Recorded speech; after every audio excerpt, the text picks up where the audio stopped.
A Rede OA está transformando a educação orofacial no Brasil. Com sólida experiência e mais de 40 unidades espalhadas pelo país, a Rede OA é referência quando se trata de formação profissional na área orofacial. A gente entrega muito além da educação hoje, a gente entrega jovens empreendedores e tem sucesso na carreira profissional. Esse é o objetivo do IOA hoje. O IOA não vende diploma, ele vende sucesso na carreira profissional dos dentistas, dos médicos e dos nossos colegas médicos. Rede OA, democratizando a educação orofacial de qualidade.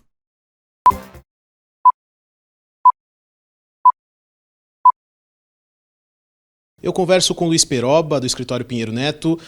Luiz, o governo pretende aprovar a reforma tributária ainda nesse primeiro semestre. Quais são os gargalos dessa proposta?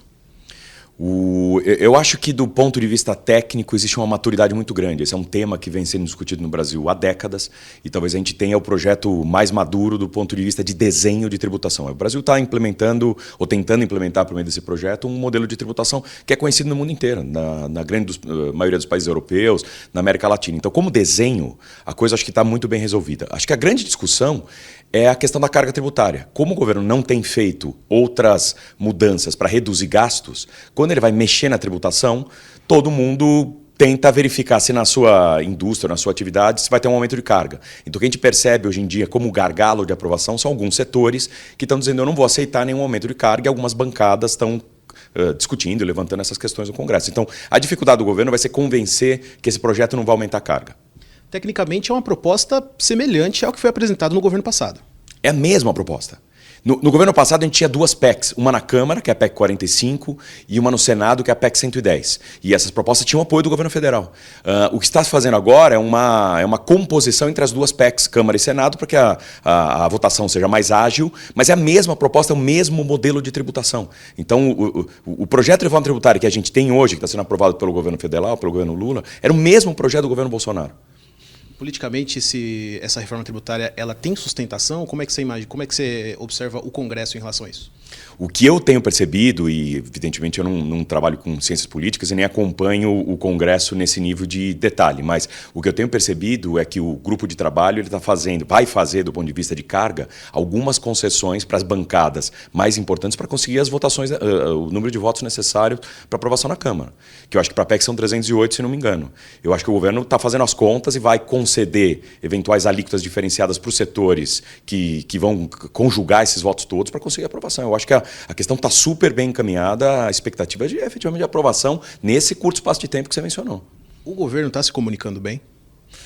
É curioso, a gente sempre discute isso, especialmente em relação à reforma tributária. Eu não acho que está.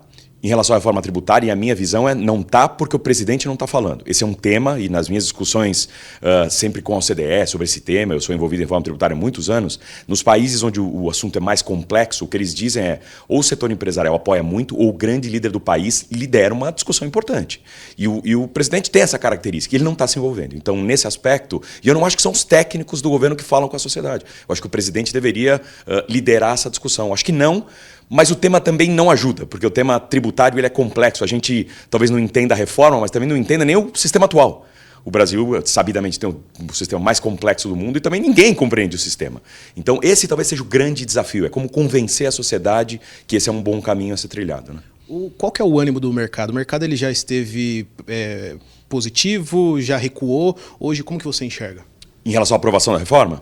Eu acho que depende muito do setor. Eu acho que tem setores que claramente apoiam, porque entendem que a simplificação vai trazer um benefício muito grande, e tem alguns setores que tinham carga tributária reduzida ou subsidiada que estão assustados, porque estão falando como vai ter uma equalização de tributação e todo mundo vai passar mais ou menos a pagar a mesma coisa, quem pagava menos está um pouco mais assustado. Então está bem dividido. Eu trabalho, por exemplo, muito com empresas de tecnologia. Elas estão apoiando tremendamente o projeto, porque quando você faz alguma coisa em escala, hoje em dia a complexidade do sistema, o número de obrigações acessórias é tão difícil, e as incertezas, os litígios, eles querem resolver. Então eles estão menos preocupados com carga e mais com simplificação. A indústria, por exemplo, está apoiando. A CNI fez um manifesto muito grande. Então tem algumas indústrias que estão apoiando pesadamente, e tem algumas preocupadas com carga, especialmente aquelas que tinham tributação favorecida, como, por exemplo, o pessoal da área de alimentos, supermercado, saúde, esse pessoal que tem, e serviços que tem criado mais problema em função dessa dificuldade de entender qual vai ser a carga a ser aplicada. É iminente a necessidade da aprovação. Você acredita num cenário positivo 2023, 2024? Eu acho que pode ser muito positivo como imagem do país para o exterior. Em todas as manifestações que eu faço no exterior, eu dou bastante palestra no exterior sobre o sistema brasileiro, etc. e tal.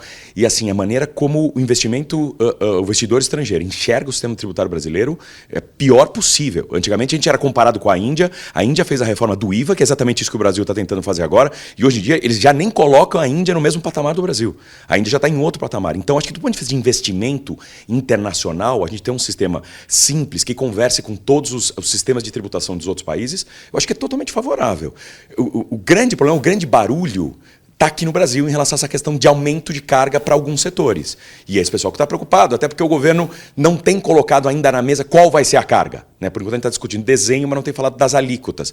E eu acho que, desde que seja revelada as alíquotas, uma boa conversa com esses setores, quem sabe alguns regimes diferenciados para que a coisa possa caminhar, eu acho que vai ser muito positivo para o ano que vem. Obrigado pela sua participação, viu? Imagina, um maior prazer. Muito obrigado, gente.